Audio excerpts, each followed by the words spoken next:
America के silicon valley bank SVB के धराशायी होने से एक बड़ी आशंका इस बात की भी पैदा हो रही है कि क्या भारत में भी बैंकों के सामने इस तरह का संकट पैदा हो सकता है।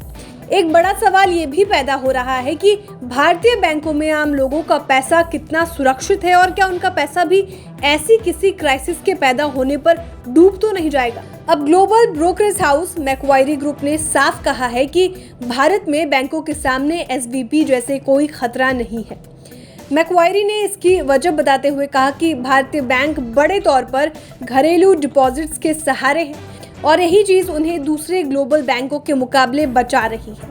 सिलिकॉन वैली बैंक से पैदा हुए खतरे की जद में विदेशी बैंकों के आने की आशंका ज्यादा है। मैक्वायरी के एनालिस्ट सुरेश गणपति ने लिखा कि ग्लोबल बैंकों पर बनी हुई आफत के दौर में भी भारतीय बैंक इस वजह से अलग हैं क्योंकि इनका एसवीबी में प्रत्यक्ष या परोक्ष कोई एक्सपोजर नहीं है।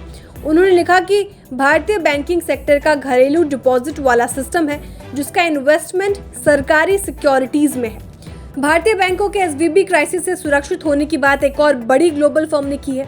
जेफरीज फाइनेंशियल ग्रुप ने भी मैक्वायरी की ही बात को दोहराया है।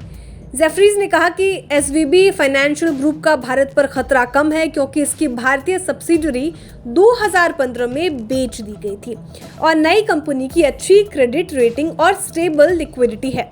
जेफरीज ने कहा कि ग्रुप की भारतीय सब्सिडरी का नाम एसवीबी इंडिया फाइनेंस था जिसे टेमासेक और यूनाइटेड ओवरसीज बैंक को बेच दिया गया था। इसके बाद इसका नाम बदलकर इनोवेन कैपिटल इंडिया रख दिया गया। जेफरीज के एनालिस्ट प्रखर शर्मा ने कहा कि देश के बैंक काफी मजबूत पोजीशन में हैं क्योंकि इनके 60% से ज्यादा डिपॉजिट घरेलू परिवार की सेविंग्स के हैं। अब सवाल ये आता है कि अगर भारत में कोई बैंक धराशायी हो जाए या एसवीबी जैसी हालत का शिकार हो जाए तो बैंक में पैसा लगाने वाले डिपॉजिटर्स का क्या होगा। दरअसल भारत में अगर कोई बैंक डूब जाता है तो उसमें डिपॉजिटर्स की 5 लाख रुपए तक की रकम की वापसी तय होती है। DICGC इस पूंजी को इंश्योर करती है, यानी बैंकों में लगाया गया आपका 5 लाख रुपए तक का डिपॉजिट पूरी तरह से सुरक्षित है। शुक्रवार को अमेरिकी बैंक सिलिकॉन वैली बैंक धराशायी हो गया। ये बैंक मोटे तौर पर स्टार्टअप्स को सर्विसेज देने के लिए जाना जाता है। एक हफ्ते पहले सिल्वरगेट कोलैप्स कर गया था और उसके बाद सिलिकॉन वैली बैंक, लेकिन बात यही नहीं थमी। रविवार को रेगुलेटर्स ने अमेरिका के तीसरे बैंक सिग्नेचर बैंक को भी बंद कर दिया। इससे पूरी दुनिया के टेक और फाइनेंशियल मार्केट्स में खलबली मची हुई है।